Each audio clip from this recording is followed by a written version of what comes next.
So why did you choose to campaign here in Arkansas specifically today? You know, it's fairly a reliable red state. I'm sure you know that. So what was that decision for? Well, I think we have to look at this as one America, and that as we go into this election, we have to think about the fact that if candidates are campaigning in a way where you just ignore large swaths of the country, then we're not going to be able to govern in the way that we should. And so I have always done this in my own state. I've certainly done it throughout the campaign, that I just keep going to rural areas and red states and places where people somehow think, oh, well, a Democrat could never win there. I don't think that's true.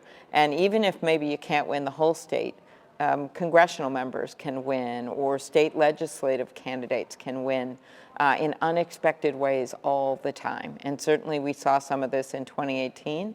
A woman who was not really well known nationally, named Laura Kelly, won the governorship of Kansas. I was there. I did their Democratic dinner. See, this bodes well.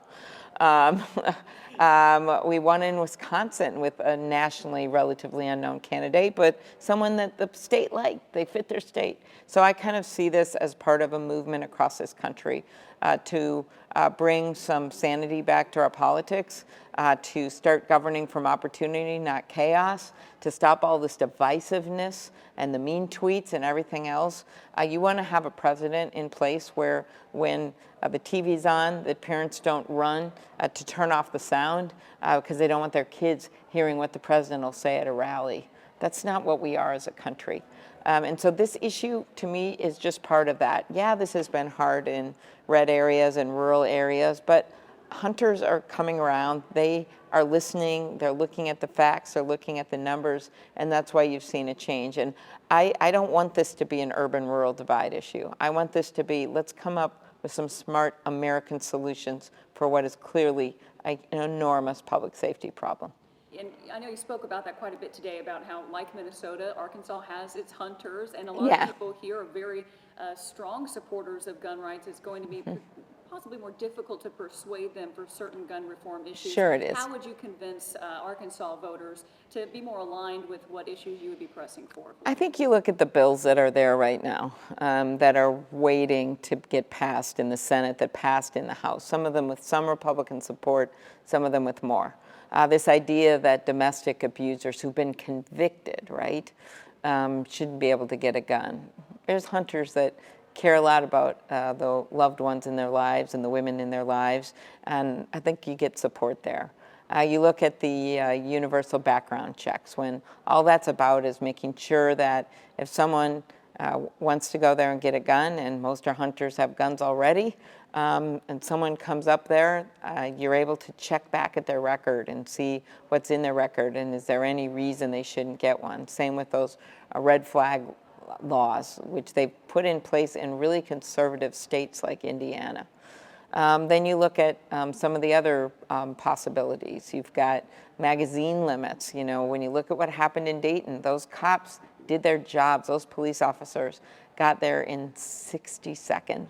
But in 30 seconds, 9 people were already gunned down because of those high-capacity magazines.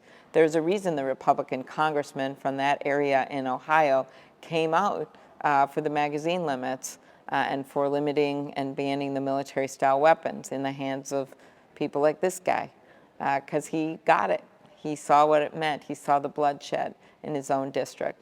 So I think those are the kinds of discussions that we have to have, is this isn't going to hurt hunting. Well, as you know, Yeah. okay, thank you. Well, as you know, of course, Democratic primary field a bit crowded.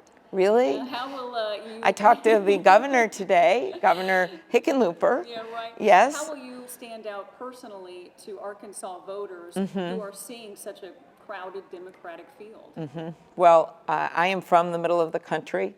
I'm the one that announced in the middle of a snowstorm on an island in the middle of the Mississippi River, which makes a meandering flow right here through Arkansas. And I made that point because my career and what I'd like to do as president is devoted to crossing the rivers of our divides, to get to a better place in our politics, to make clear that what unites us is more than what divides us, and that we are one America. I think that that message that I've had from the very beginning is the one that people are going to listen to. I do think it helps that I'm one of the few candidates from the heartland, and that I'm someone that has a track record of getting things done. And people seem to poo-poo that right now. You've got a president that's just always, beating his chest and gloating about things as they are. And I look at it differently. I say, okay, what do we need to do as a country to move forward? It's not just about gun safety laws. It's also about bringing down the prices of pharmaceuticals and making it easier for people to go to college so we can compete as a country internationally. It's these taking care of our seniors. No one's talking about long-term care but me. I put out a proposal, Alzheimer's. I mean, I am just basing what I'm doing on the fact that it's what I've heard from Democrats, independents, moderate Republicans, people who are interested in putting someone new in the White House. And that's how I've always run my campaigns and how I've governed, and that's what I'm going to do in this presidential campaign. So am I the one that they've always heard of right away? No. But over time, we are gaining support, and we're going to make it. But I'm only going to make it if people listen and they kind of shut out all of the back and forth. And when all that melts away, I think my views and the work I've done and how I talk about this country is what's going to win in Arkansas and throughout the country.